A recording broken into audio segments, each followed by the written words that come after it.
iseng coba-coba ikut bermain bareng anak buahnya yang lagi kerja bareng Pak Dodi di situ.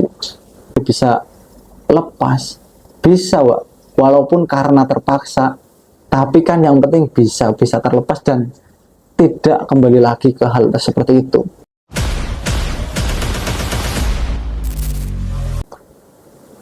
Assalamualaikum warahmatullahi wabarakatuh. Selamat malam Wak. Terima kasih untuk teman-teman yang sudah mengklik video ini dan ingin mendengarkan apa yang aku sampaikan Wak, yang tentunya tak jauh dari akibat orang-orang yang terjerumus ke dalam judol Wak. Di sini ada cerita Wak. Cerita yang ada di salah satu komentar media sosial. Orang ini menceritakan Wak, dan aku akan bawakan nih ceritanya di video kali ini Wak. Di sana ia tuliskan Wak, sebut saja namanya ya Pak siapa ya, Pak Dodi lah. Nah Pak Dodi ini Wak, itu merupakan salah satu pedagang buah Wak. Dia memiliki toko buah yang mana tokonya ini sudah besar Wak, sudah besar di salah satu jalan lintas Pantura. Nah di situ Wak, di pinggir jalan itu berdiri toko buah yang besar milik Pak Dodi Wak. Waktu itu Pak Dodi ya sudah bisa dikatakan sebagai juragan buah lah, karena dia nggak hanya menjual buah langsung ke konsumen, tapi banyak pedagang-pedagang buah kecil yang seperti pedagang rujak, seperti pedagang buah pinggir jalan yang biasanya kita lihat di pinggir-pinggir jalan, pedagang buah yang pakai mobil kolbak, itu juga banyak yang mengambil buah dari rukonya Pak Dodi ini Wak. Nah di satu ketika Wak, saat Pak Dodi ada di tokonya, ada juga Wak di situ anak buahnya.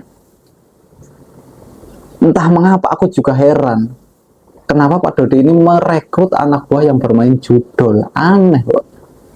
Ya bukannya salah atau bagaimana, tapi kalau anak buah seperti itu pasti akan menularkan, membawa ya anak buah karyawan yang lainnya juga bisa ikut seperti anak buah yang ini Wak, yang bermain judol. Dan di situ nggak hanya anak buah, Pak Dodi pun di situ juga ikut bermain judol Wak.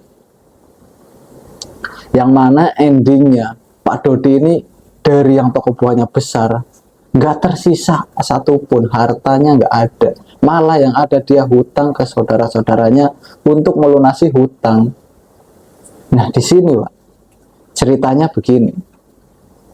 Waktu itu Pak Dodi melihatlah anak buahnya. Di situ dia sedang duduk bermain HP. Sama Pak Dodi ini ditanya, mainan apa, kayaknya seru banget. Ini bos, lagi main game, bisa dapat duit nih. Tadi 5.000 jadi 200.000. Pak Dodi pun di situ ya, yang namanya bos sudah banyak lah, sudah tahu cara-cara menghasilkan uang, sudah punya usaha ini, ya pengen coba usaha yang lain. Adalah ini yang dilakukan anak buahnya, dari 5.000 jadilah 200.000. Di situ Pak Dodi iseng juga lah Wak, iseng coba-coba ikut bermain bareng anak buahnya yang lagi kerja bareng Pak Dodi di situ.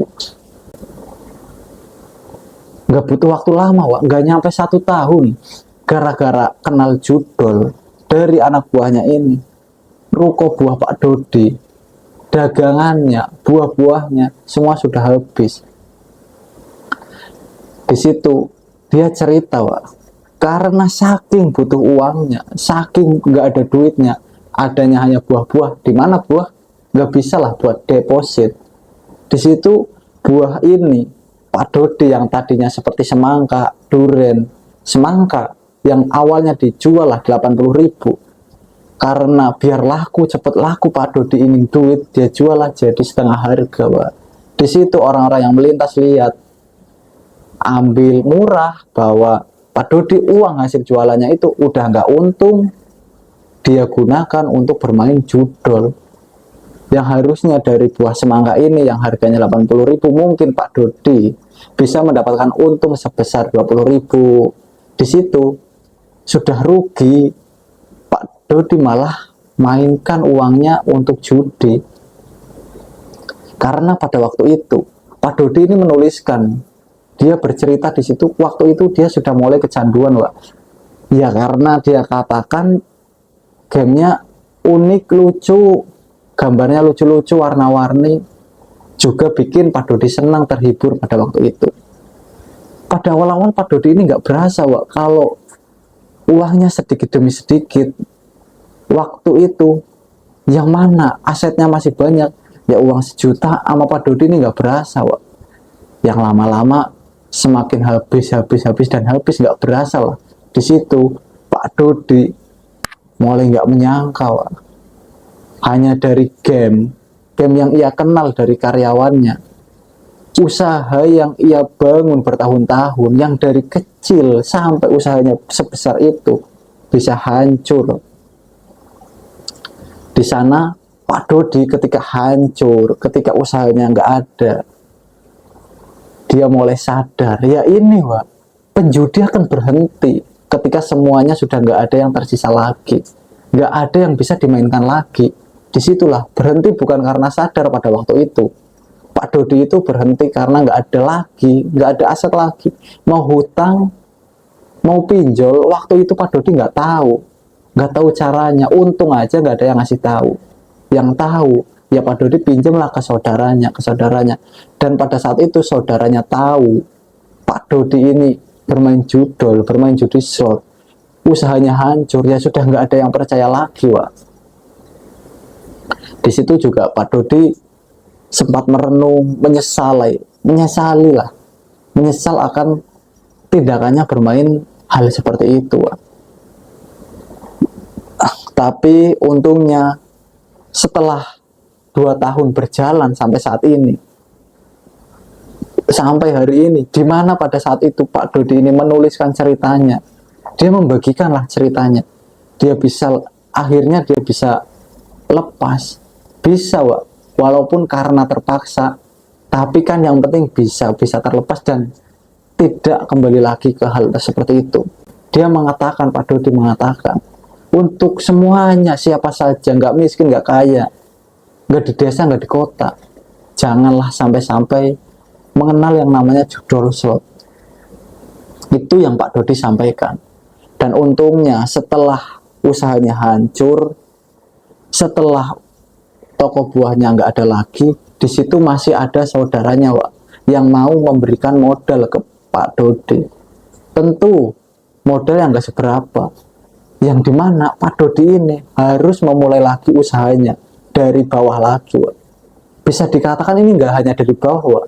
Karena kalau dari bawah kita ya mulai dengan uang kita sendiri, tapi ini dari uang saudaranya, dimana di situ juga masih ada hutang-hutang dari Pak Dodi ini di permainan yang pada waktu itu Pak Dodi mainkan. Pak Dodi mengatakan hutang pada waktu itu mencapai hampir 50 juta rupiah hanya ke saudara-saudaranya. Untung, yang aku katakan ini untung, Pak Dodi pada waktu itu nggak tahu yang namanya pinjaman online. Dia nggak berani minjam ke bank, dia nggak berani. Nah, dari saudaranya ini, Pak Dodi menceritakan, dia menuliskan lah, Pak, di situ menyampaikan kalau saudaranya saudara dekat semua dan dia nggak ada yang menagih. Untungnya juga di situ, dan Pak Dodi pun nggak tinggal diam. Dia dari dagangannya yang masih kecil itu ada keuntungan sedikit-sedikit, dia cicil lah sedikit-sedikit, dia nggak hanya diam, Pak. Jadi saudaranya juga percaya kalau Pak Dodi ini suatu saat nanti bisa bangkit lagi. Dan alhamdulillahnya pada hari ini, pada waktu Pak Dodi menceritakan ceritanya, usahanya sudah mulai berkembang lagi walaupun belum sebesar dulu. Di situ Pak Dodi pun sekarang beliau menyampaikan lebih selektif lagi nih, Pak, kalau memilih karyawan. Katanya jangan sampailah ada karyawanku yang bermain judol. Itu bisa menjadikan, ya, membawa orang-orang yang lain di sekitarnya ikut juga masuk terjerumus. Sepengalaman Pak Dodi seperti itu. Ini Wak, dari pengalaman Pak Dodi Wak, dari seorang juragan buah di daerah situ yang sudah besar, itu sudah besar banget Wak, besar di sana juga bisa hancur Wak karena judol. Apalagi kita, aku, mungkin teman-teman semua ya Wak, yang gak punya apa-apa, ya bukan hancur lagi, malah bisa pusing, yang bisa malah bisa mengakhiri hidup. Yang mengakhiri hidup karena pusing, karena terjerumus judol ini bukan hanya omon-omon belakang Wak, ini ada. Kalau mau cari tahu, silahkan cari tahu, ada. Makanya jangan sampai masuk ke dalam hal seperti itu. Kita cukuplah belajar dari orang-orang yang sudah pernah terjerumus ke dalam judol. Kita nggak perlu masuk ke dalam judol untuk belajar, Wak. Cukup dengan memperhatikan saja. Nah, di akhir ceritanya, Pak Dodi ini menuliskan, Wak, untuk karyawanku terutamanya, tolong jangan sampai ada yang bermain judol. Jangan sampai ada yang bermain judi, kalau ketahuan langsung dipecat. Di situ sembari dia membagikan foto, itu tadi tulisan yang Pak Budi tulis, kemudian print, tempelkan di tembok tokonya waktu itu. Di sana bukan hanya untuk peringatan, tapi tulisan itu dibuat untuk Pak Dodi ini mengingat, biar dia ingatlah kehancuran sebelumnya ini karena hal itu, dan biar kehancuran sebelumnya nggak akan terulang kembali oleh Pak Dodi. Dan semoga benar, Wak, dan semoga Pak Dodi ini bisa konsisten dan bisa memajukan usahanya seperti sedia dulu kala. Karena yang namanya usaha, Wak, kalau kita bangun sendiri, kita pernah bangun usaha, punya usaha itu hancur, kita masih punya skill, kita masih punya cara, kita tahu jalannya saat menuju titik itu. Jadi kita hanya mengulangi dari bawah yang dimana jalannya sudah pernah kita lalui, kita hanya mengulangi lagi. Pasti tinggal hanya menunggu waktu. Semoga saja Pak Dodi ini bisa menjadi juragan buah yang lebih baik dari sebelumnya. Kalau Pak Dodi ini bukan nama asli, sekali lagi buat Wawa semua yang mendengarkan, ya nama aslinya adalah di situ. Kalau orangnya mendengarkan video ini, aku izin ya Pak, membawakan cerita ini, karena menurutku ini cerita perlulah disebarkan agar orang-orang yang belum terjun, belum masuk ke dalam judul ini, nggak masuk, bisa belajar dari pengalamannya Pak Dodi.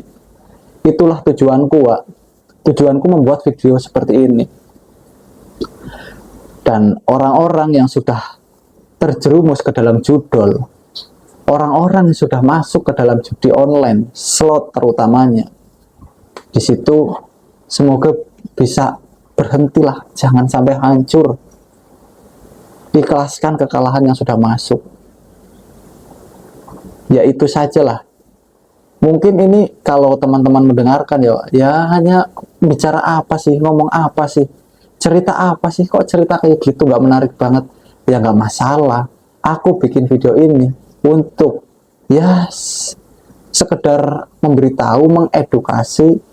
Didengarkan ya nggak apa-apa, nggak didengarkan juga nggak apa-apa, nggak masalah, nggak ada ruginya, Wak. Semoga dari apa yang aku katakan bisa didengarkan, harapanku seperti itu. Tapi kalau nggak didengarkan ya mau bagaimana lagi, hak dari teman-teman semua. Mau mendengarkan ya itu haknya, nggak mendengarkan juga itu hak teman-teman semua. Semoga bisa belajarlah, intinya bisa belajarlah dari Pak Dodi ini. Terima kasih untuk yang sudah mendengarkan, semoga bermanfaat. Sekali lagi, tolong jauhi judi online, judol, dan mari hidup dengan tenang dan dengan tujuan yang jelas. Karena banyak hal-hal besar hancur. Hal-hal besar hancur karena judul. Terima kasih. Assalamualaikum warahmatullahi wabarakatuh.